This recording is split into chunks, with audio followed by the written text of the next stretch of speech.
Hello and welcome to the Bulletin with UBS on Monocle Radio. Each week the sharpest minds and freshest thinkers in finance take you beyond the numbers and hype, right to the heart of the big issues of the day.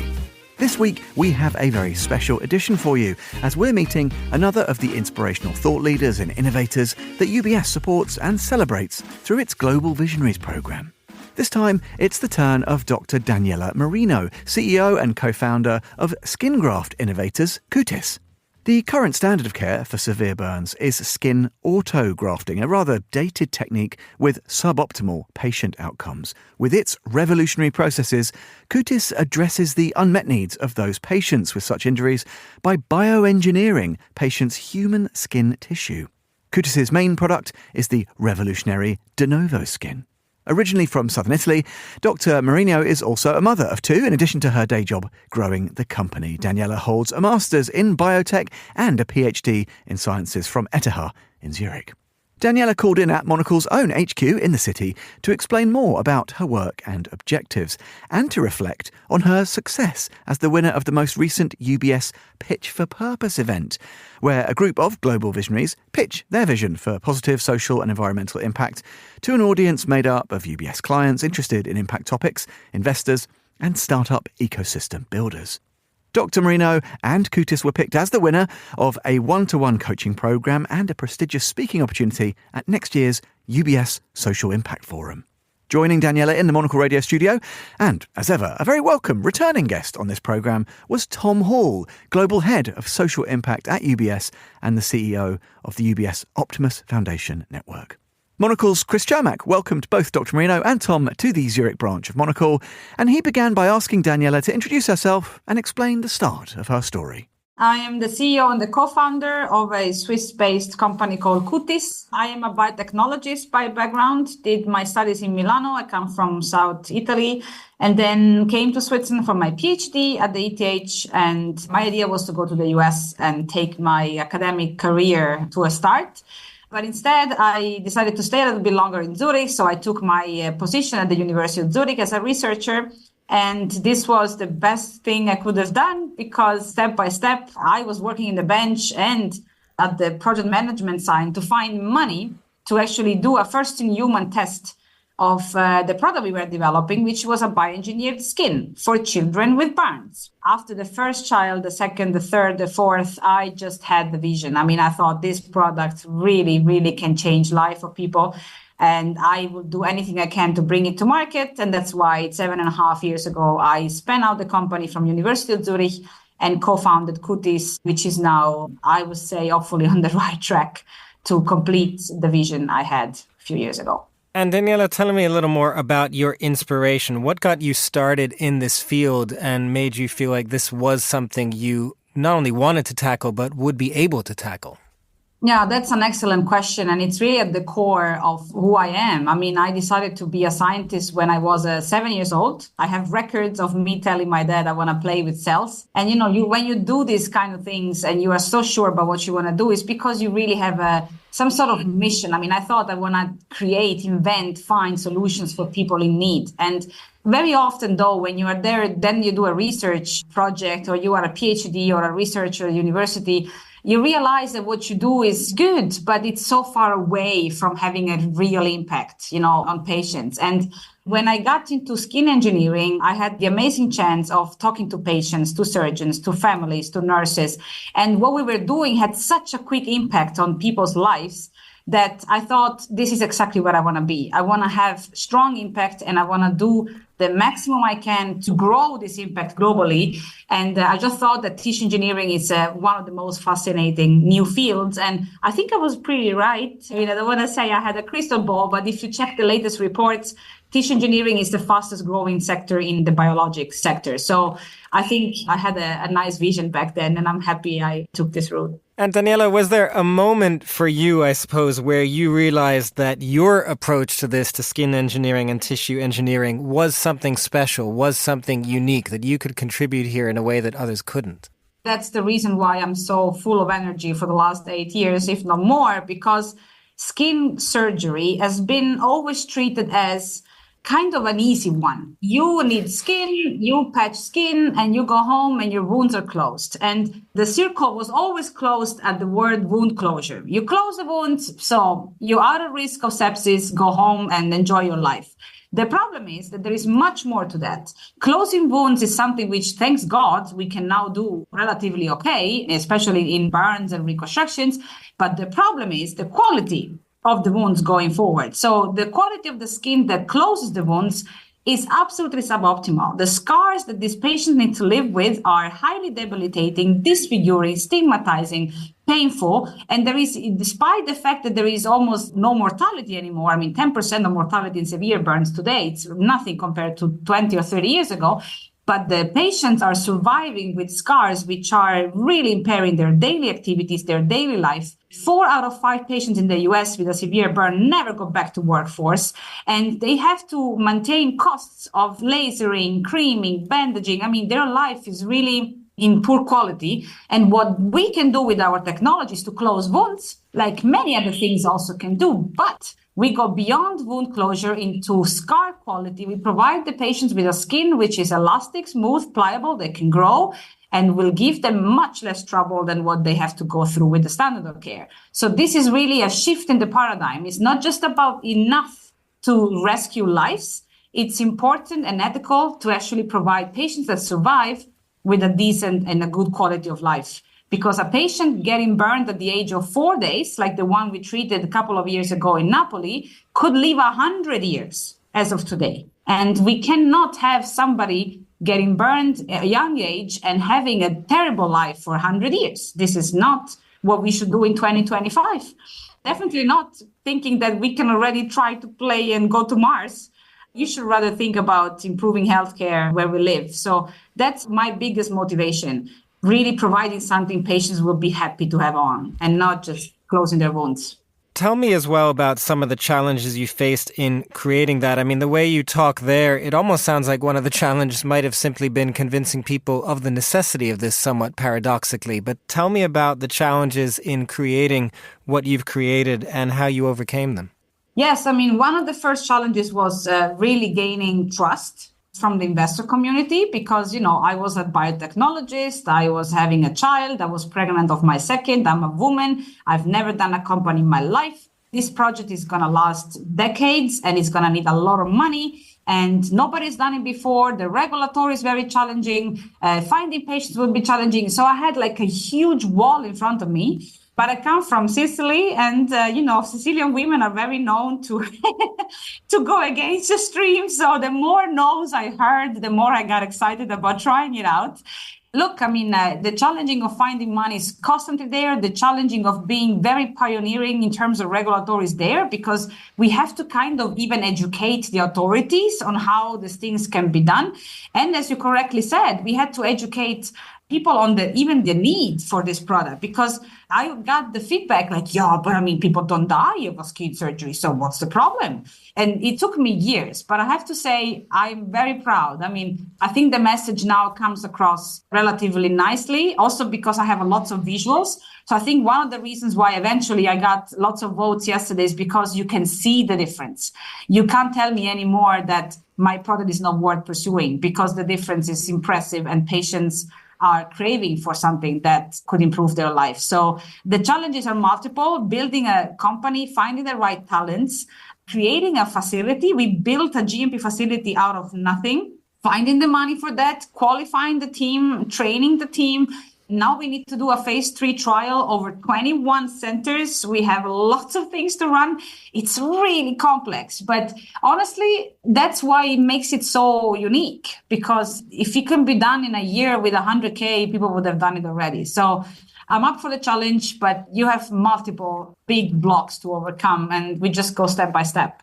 Tom, I think this is a perfect place to bring you in, because the way Daniela talks there about having never created a company before this, this is presumably what the UBS Global Visionaries program is about in some way. Tell me a little bit about how you go about selecting the Global Visionaries and the kind of, broader social impact that UBS is aiming to have with this program.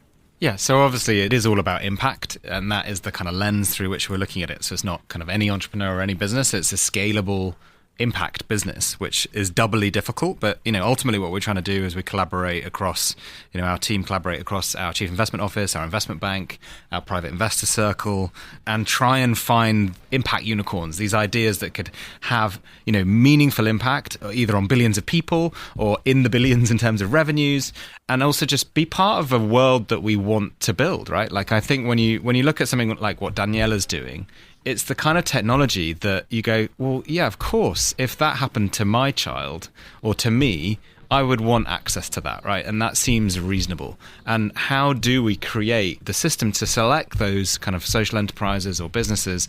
Clearly, the economics do need to stack up at some point, but also have the kind of robust impact measurement required that we can really prove efficacy. And I think we've selected about 86 global visionaries over the last 7 years now. And we've been running these Pitch for Purpose events a number of times. And part of this is about helping those visionaries, distill what they do into that 5-minute pitch. And actually, I think Daniela's is one of the first I've seen to use video really smartly, to really just seeing is believing, right? Actually show people that, do you know what? Yeah, okay, someone who might be fine, they've survived with a skin graft, but are they going to thrive? Are they really going to have the confidence they need?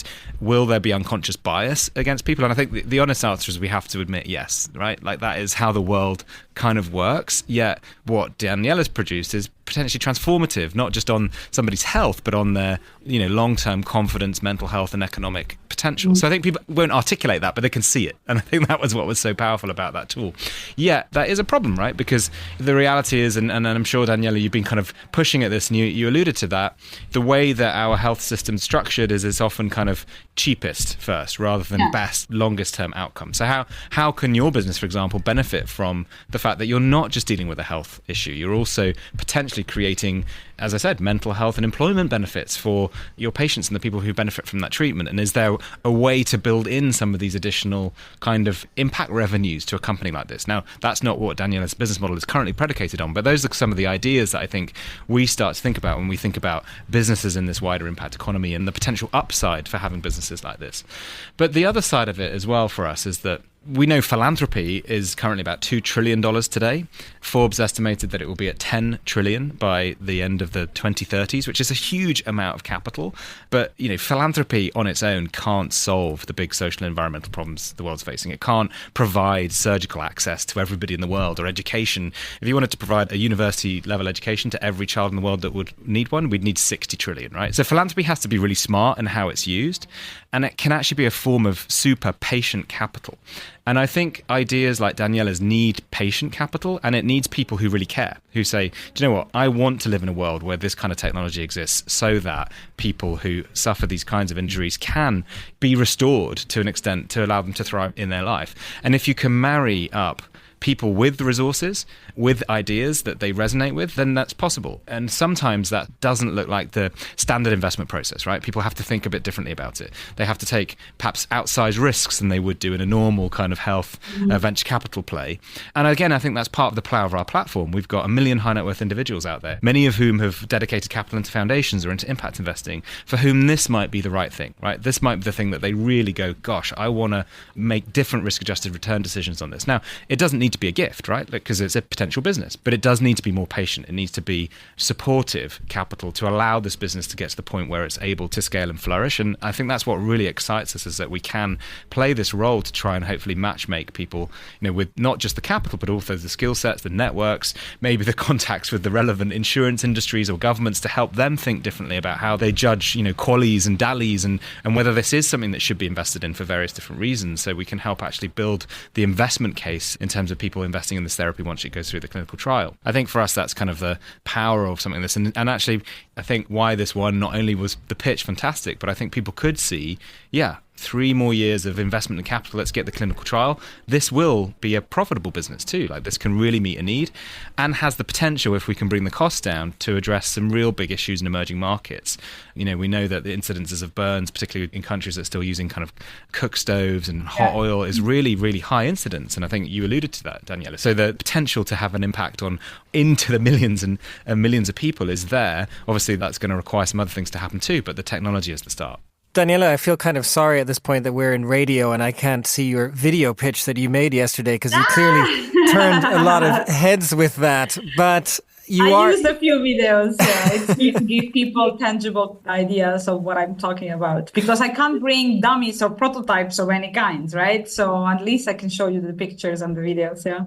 So you are the winner of that Pitch for Purpose event yesterday. And I did want to, based on that, I suppose, ask you just what kind of impact the support and mentorship from initiatives like the UBS Global Visionaries program has had on your journey, the opportunity not only to pitch yesterday, but also what you will get out of this.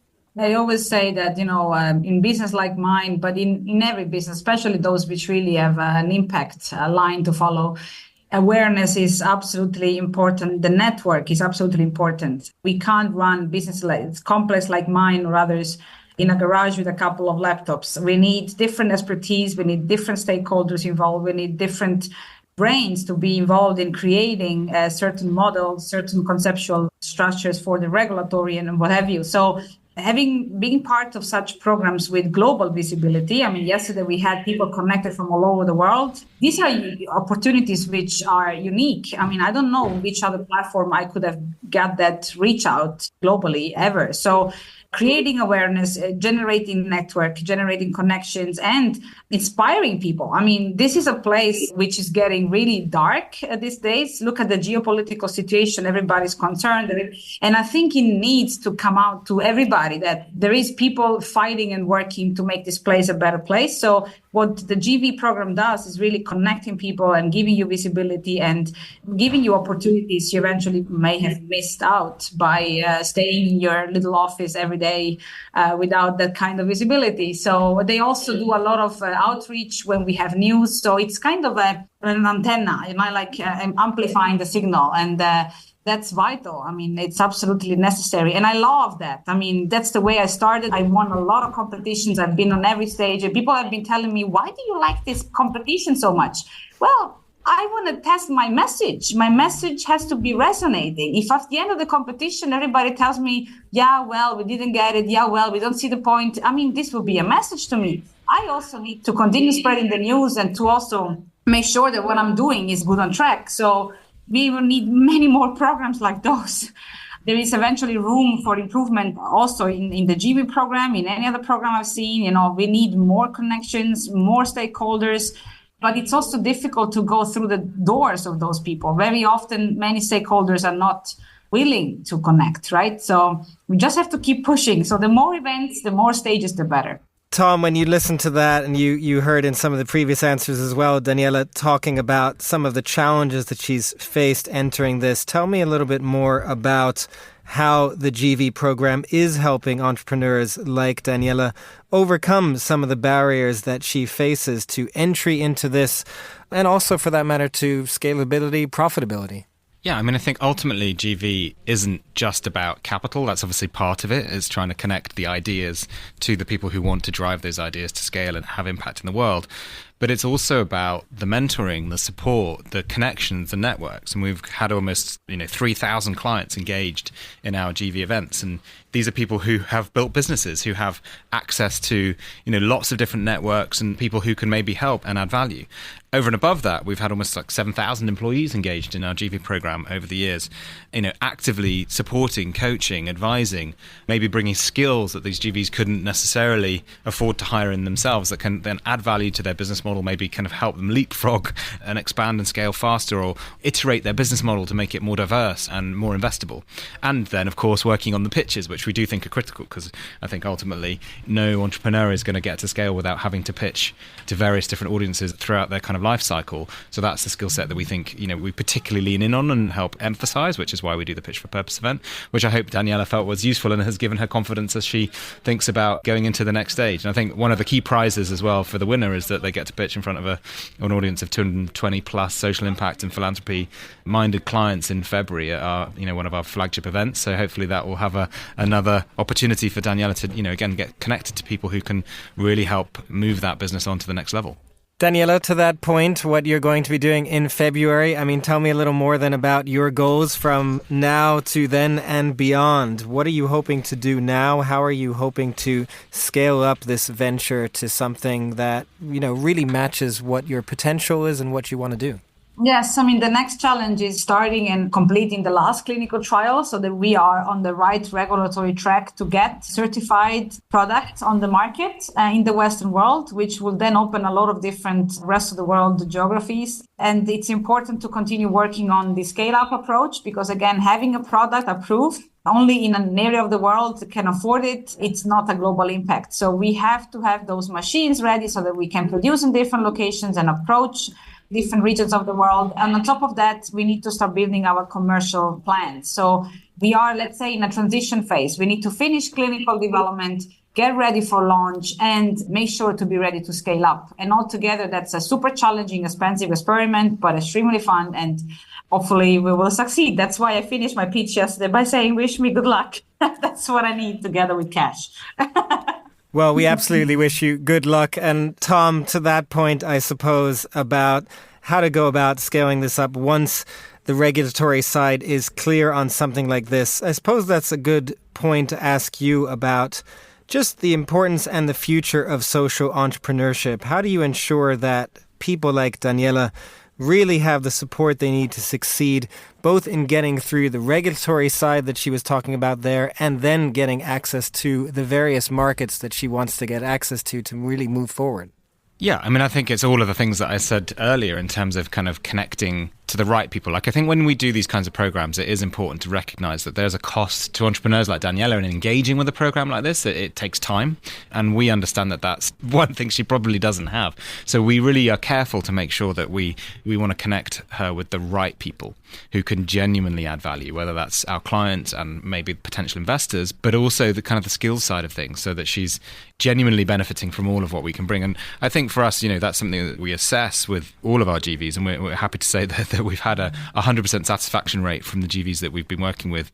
They do feel like the program is adding value and helping them kind of move their business forward in a way that wouldn't have happened if they didn't otherwise. So impact measurement is something that we do on our own programs as well as requiring for our own GVs. So obviously we're pleased with that.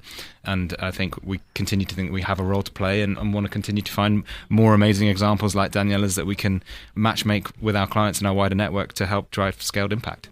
Daniela, perhaps just finally, I wonder if you would have some words of encouragement for other social entrepreneurs out there, those that might want to access the GV program of UBS. What would you tell them in terms of how to keep going and see the potential, both the social value that a company like yours brings, but also the opportunity that is actually out there to find the investors, find the networks, find the people you need to really get it off the ground?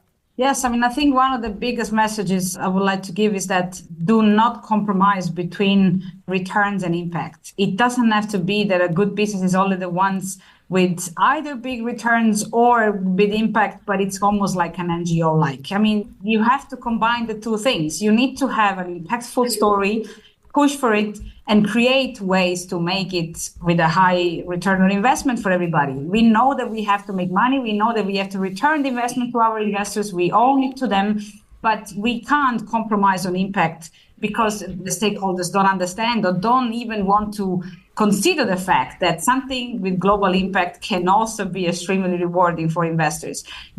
All this vintage is fake and it's not true. And you will hear that. So to all entrepreneurs out there, you will hear that many times that it's hard and it's not possible, and it's complicated. You should rather open an NGO. You should rather do something else. And the answer is no, it's not true. Go for it. And this is how all entrepreneurs should think, because by thinking like that, healthier companies and healthier business will be built.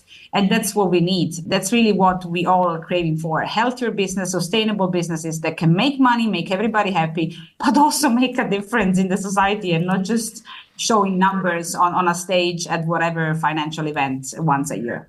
Tom, finally, on that point, I suppose Daniela says go for it to those entrepreneurs out there, which is a good way to ask you at the end of this how you see the relationship between corporate players and UBS and social entrepreneurs evolving, I suppose, at this point. What is your vision for your own program for the next 5 to 10 years? How do you get more entrepreneurs like Daniela involved? Look, we think both incubators and accelerators are required in the impact space and partner up with other clients. And we actually work on not just our own program on Global Visionaries. We have a major program in partnership with the London School of Economics on something called the 100X Accelerator, which was founded by a major philanthropist, Sir Paul Marshall, who are doing similar things. They're looking for impact unicorns across, I think they have about 10 to 20 a year. And we're a co-investor in that. We're looking at replicating something similar in Singapore. In fact, it's one of the key things I say to people, like, we have to try and find the innovations that are going to address the social and environmental problems the world's facing and scale them up as quickly as we can without the wheels coming off those enterprises. And it's hugely exciting. And it's kind of, what a lot of people don't know is, a lot of this has happened in the past. There's data for where we've seen particularly philanthropic capital act smartly that's led to huge social benefits. Like, not a lot of people know that the COVID vaccines were developed with a grant, a $200 million grant to Oxford University. But that was negotiated in a way that was smart, and it had a revenue share with AstraZeneca, and now that $200 million grant is worth about $300 million. It's come back so it can get reinvested. That's not a VC play, right? Like, there wasn't necessarily line of sight to that becoming investable and scalable, but by having that patient capital, by recognizing the need for that particular technology in the health space, the capital was allocated from the right type of investor, one who could take that impact risk-adjusted return, and it benefited literally, most of the world. So, for us, that's what we want to try and do. And you have to cast the net wide. I mean, Global Visionaries is a really hard program to get selected for. Likewise with our Optimus Foundation, it's about 5% acceptance rate, similar for many of these ventures. The 100X program I mentioned, I think, systematically vetted 1,500 applicants in the first cohort to select 10. And, we at UBS, we have some resources, but we can't be the scaled solution for these kinds of visionaries all over the world. Like, we want to try and obviously find and amplify some of the best ones, but we think this process for acceleration is needed. We want to almost create that marketplace. And obviously that's happened with things like Y Combinator in the States for venture more generally, because people are interested in that. We think that needs to happen for impact, with that very sharp focus on impact, and obviously, profitable impact, because it needs to be profitable to be sustainable and scalable, but understanding how you measure the impact too. So that's something that we advocate for, we encourage our clients to do as well. Tom Hall from UBS, and before that, the excellent Dr. Daniela Marino talking to Monocle's Chris Chermak earlier in Zurich. And that wraps up this special edition of The Bulletin with UBS on Monocle Radio. Another Global Visionary story from the latest cohort, and another who participated in the Pitch for Purpose event in Zurich, will be on this programme in the next few weeks. Keep an eye and ear out for that. To discover more about all the Global Visionaries in the UBS programme, head over to ubs.com and search Global Visionaries. And you can find out more specifically about the inspirational work that Dr. Daniela Marino and her colleagues are doing by heading to cutiss.swiss. And as always, you can listen again to every episode of this show, including our archive of other brilliant visionaries, at monocle.com or wherever you get your podcasts. This is The Bulletin with UBS. I'm Tom Edwards. Thanks for listening.